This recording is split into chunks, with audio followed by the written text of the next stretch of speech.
வணக்கம் உறவுகளே. குவைத்தில் ஆட்டு பண்ணைக்கு வந்திருக்கு. ஆடு இருக்குது, கோழி இருக்குது. பாருங்க, கோழி,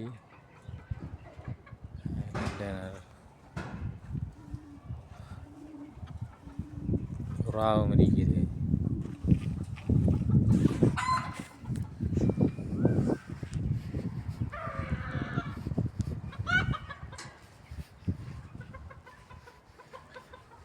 புறாவில் பாருங்க,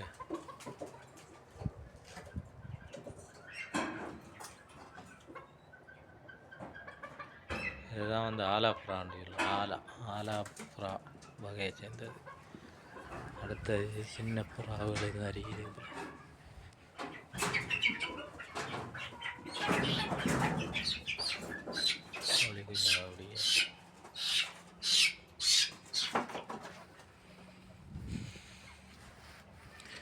எல்லாத்துக்கும் தனித்தனியாக கட்டி வச்சிருக்கிறாங்க. பாருங்கள், இதுக்குள்ளே சின்ன கோழி குஞ்சு.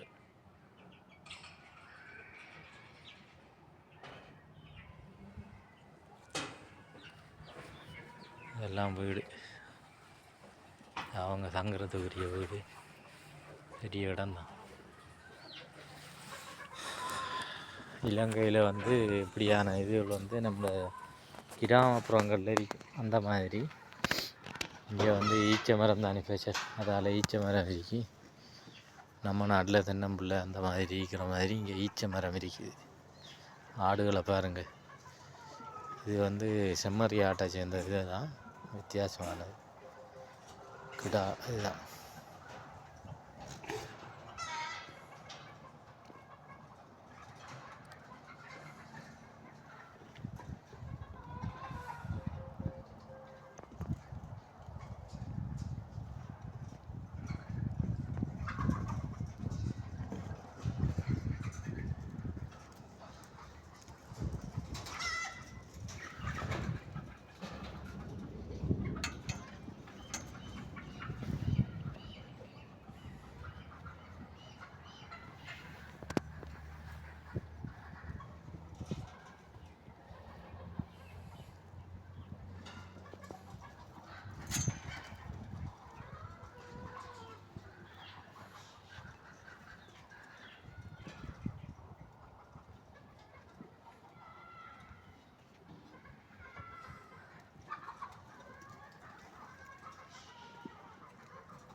சூரியன் மறைஞ்சு போகுது, அவங்க ஃபுட்டில் சேர்றாங்க.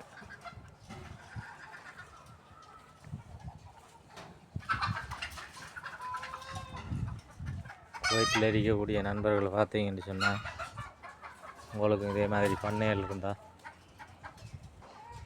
குவைத்தில் இருக்கணும்னு சொல்லி சொல்லுங்களா. பாருங்கள், கோழிகள் எல்லாம் தங்குறதுக்கு நம்ம ஊரில் சின்ன கூடு அடித்து வச்சுருக்காங்க. இது பெரிய கூடு பாருங்கள், எத்தனை கோழி வேணாலும் வளர்க்கலாம். இதை மெயின்டெனன்ஸ் பண்ணுறதுக்கு ஒரு ஆள் இருக்கு. அவர் வந்து பங்களாதேஷ் நபர் ஒரு ஆளை வச்சுருக்காங்க. இதில் பார்க்குறதுக்கு, சாப்பாடு வைக்க, தண்ணி வைக்கிறதுக்கெல்லாம். கோழியும் வளர்க்குறாங்க, ஆடும் வளர்க்குறாங்க, புறாவும் வளர்க்குறாங்க.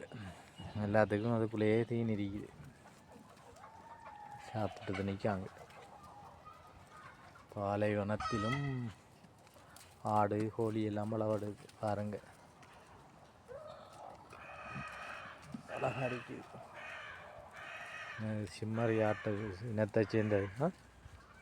ஆனால் இது நம்மளோட நாட்டு ஆடு மாதிரி, இந்தியா அந்த சரி ஆடுகள் மாதிரி. முதல் முறையாக பார்க்குறேன் இந்த ஆடை. இந்த இனத்தை இன்றைக்கு தான் பார்க்குறேன் நான், இதுவரையும் பார்த்ததில்லை.